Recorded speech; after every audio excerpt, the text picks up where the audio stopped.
आलू रे आलू और दुकान के आलू उन्हें बाजा बजाने के दिन ये खाली तोड़ा पियाहू दारू। संगवारी हो वीडियो अच्छा लगी तो लाइक शेयर करिए और चैनल ला भी सब्सक्राइब करिए।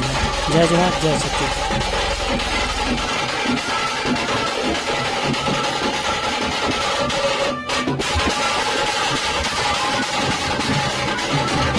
क्या बात भाई, मजा आ गया।